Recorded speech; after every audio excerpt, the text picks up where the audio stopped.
نحمده ونصلي على رسوله الكريم أما بعد فأعوذ بالله من الشيطان الرجيم بسم الله الرحمن الرحيم الحمد لله الذي هدانا لهذا وما كنا لنهتدي لولا أن هدانا الله رب اشرح لي صدري ويسر لي أمري واحلل عقدة من لساني يفقهوا قولي رب زدني علما بيسر ولا تعسر وتمم بالخير وبك نستعين يا فتاح اللهم فقهنا في الدين آمین یا رب العالمین۔ السلام علیکم ورحمۃ اللہ وبرکاتہ۔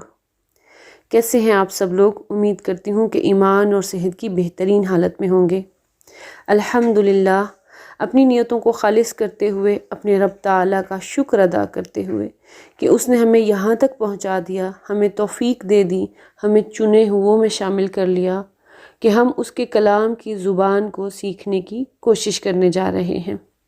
اللہ سے دعا ہے کہ وہ ہمیں اس پر استقامت بھی عطا فرمائے۔ ہم نے اپنی لاسٹ کلاس میں چیپٹر نمبر 10 کی ایکسرسائز نمبر 5 تک مکمل کر لیا تھا، تو آج ہم اس سے آگے کنٹینیو کریں گے۔ تو آپ لوگ جو ہیں اپنی کاپی پینسل اور بک کو پکڑ لیجئے۔ تو چلیں سٹارٹ کرتے ہیں۔ ایکسرسائز نمبر 6 جو ہے اس میں انہوں نے ہمیں بولا ہوا ہے کہ ریڈ، اس کو ہم نے پڑھنا ہے اور اس کو سمجھنا ہے کہ اس میں کیا خاص بات کی جا رہی ہے۔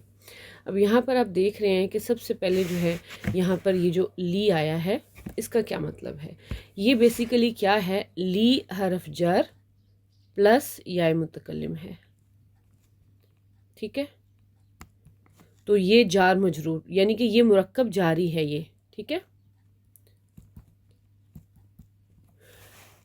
اب یہاں پر آپ دیکھ رہے ہیں آگے لا کا ہے، یہ بیسیکلی لا کے اوپر فتح انہوں نے پڑھنے کی سہولت کے لیے کی ہے یہ بیسیکلی لی ہی حرف جر پلس کاف کی ضمیر ہے، ٹھیک ہے؟ تو یہ بھی مرکب جاری ہے، یہ سب مرکب جاری بن رہے ہیں، ٹھیک ہے؟ یہاں پہ لہو ہے، تو یہاں پر بھی لا کے اوپر لام کے اوپر فتح جو ہے نا پڑھنے کی سہولت کے لیے لائی گئی ہے، ادروائز یہ حرف جر لی ہی ہے، ٹھیک ہے؟ اچھا، لی کا اگر ہم میننگ دیکھتے ہیں تو وہ کیا بنتا ہے؟ اگر اس کا لفظی ترجمہ کریں تو لی میرے لیے، ٹھیک ہے؟ ہم اس کو کیا کہیں گے؟ میرے لیے۔ لیکن اس کو ہم نارملی جو کہتے ہیں نا وہ میری یا میرا بھی کہہ سکتے ہیں، ٹھیک ہے؟ اسی طرح سے لکا تمہارا، لہو اس کا، ٹھیک ہے؟ اس طرح سے یہ بات آپ کو سمجھ میں آ گئی۔ اب ہم اسی چیز کو اپنے ذہن میں رکھتے ہوئے اب یہ جو انہوں نے 4 جملے دیے ہیں ان کو ہم پڑھیں گے، اس کا ترجمہ کریں گے اور اس کے ساتھ ساتھ اس کا انالیسس بھی کریں گے انشاءاللہ۔ سب سے پہلے ہے لی اختن واحدتن۔ لی، پھر سے وہی والی بات آ گئی ہے، حرف جر ہے یہاں پہ، لی حرف جر اور یا متکلم جو ہے یہاں پہ اسم مجرور بن رہا ہے، تو یہ کیا بن گیا؟ جار مجرور۔ تو جار مجرور جب مقدم آ جاتا ہے تو ہم اس کو کیا کہتے ہیں؟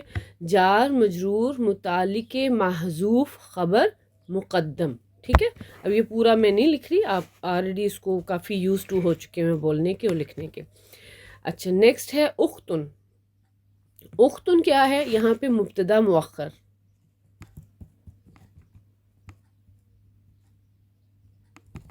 اور واحدتن کیا ہو گیا؟ واحدتن اس کی نعت ہے، کس کی؟ اختن کی۔ میری ایک ہی بہن ہے، ٹھیک ہے؟ یہ جو ہی کا ہم بیچ میں ایمفسس کرنے کے لیے بول رہے ہیں نا، ایک ہی یا میری صرف ایک بہن ہے، یہ جو ہوتا ہے نا یہ اصل میں ہے یہ لفظ یہاں پہ تاکید کے لیے آیا گیا ہے، ٹھیک ہے؟ تو وہ اس کی نعت بن کے آ رہا ہے۔ تو کیا اس کا ہو گیا؟ لی اختن واحدتن، میری صرف ایک بہن ہے، ٹھیک ہے؟ نیکسٹ ہے الکا اخن، کیا تمہارا بھائی ہے یا تمہارے پاس بھائی ہے؟ لفظی ترجمہ یہ بنتا ہے کیا تمہارے لیے کوئی بھائی ہے یا تمہارے پاس بھائی ہے؟ تو ہم رواں جو ترجمہ کریں گے با محاورہ وہ کیا ہوگا؟ کیا تمہارا بھائی ہے؟ آگے وہ جواب دے رہا ہے لا، نہیں، ما لی اخن، میرا بھائی نہیں ہے۔ یہ تو بالکل جملہ آسان ہے، ہم پیچھے اس کا جو ہے ایکسرسائز کر چکے ہیں۔ یہاں پر حمزۃ الاستفہام جو ہے یہ کیا ہے؟ حمزہ ہے، یہ حرف استفہام ہے۔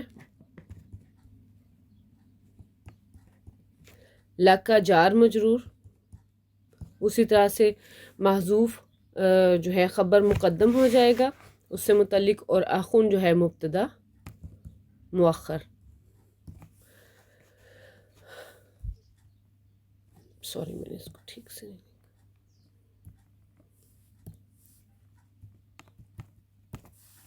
مبتدا مؤخر۔ لا حرف جواب، ما حرف نفی، لی جار مجرور، متعلق محذوف خبر، اور اخن مبتدا مؤخر۔ ٹھیک ہے جی، یہ اس کا انالیسز ہو گیا۔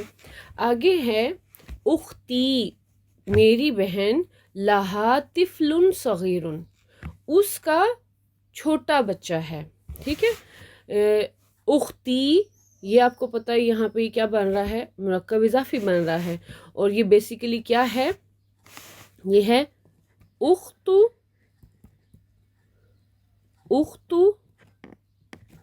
پلس یا متکلم۔ ٹھیک ہے، تو وہ کیا بن جائے گا؟ یہ اختی۔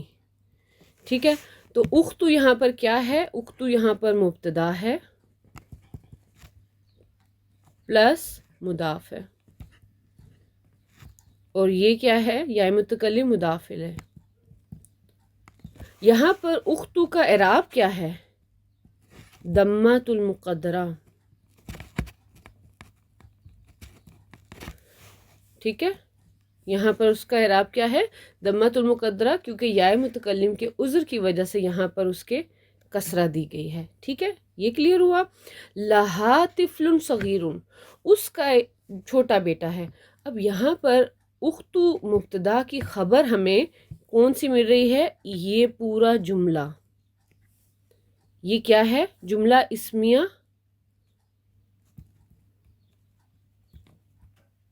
خبر۔ ٹھیک ہے، اور فی محلی رافن، کیونکہ جو خبر ہوتی ہے وہ رفع حالت میں ہوتی ہے۔ ٹھیک ہے، اچھا اب ہمیں کیسے پتہ چلا کہ یہ پورا جملہ اختو کی خبر آ رہا ہے؟ وہ اس لیے کہ میں نے آپ کو پہلے بھی بتایا تھا کہ اگر جو ہماری مبتدا بن رہا ہوتا ہے جو اسم، اسی سے ریلیٹڈ ضمیر فوراً آ جائے تو آپ کو ایک سیکنڈ کے لیے رک کے سوچنا ہے کہ یہاں پر اب ہمارا جو جملہ ہے وہ پورا جملہ تو نہیں خبر کہیں بن رہا، کیونکہ ہم نے جملے کی اقسام سیکھی تھی نا۔ مفرد ہوتا ہے، پھر شبہ جملہ ہوتا ہے، پھر اس کے علاوہ ہم نے یہ بھی دیکھا تھا کہ جملہ اسمیہ یا جملہ فعلیہ ہو سکتا ہے خبر۔ ٹھیک ہے، تو یہاں پر جملہ اسمیہ خبر آیا ہے۔ اب اس جملہ جو ہمارا خبر بن رہا ہے اس کا انالیسس دیکھیں۔ لہا طفل صغیر، اس کا چھوٹا بچہ ہے۔ اب لہا یہاں پہ جار مجرور ہے، مقدم آ گیا، آپ کو پتہ لگ گیا کیسے اس کا کرنا ہے انالیسس۔ جار مجرور متعلق محذوف خبر مقدم، طفل مبتدا مؤخر، اور صغیر اس کی نعت آ گئی ہے۔ ٹھیک ہے، اس کی طفل کی۔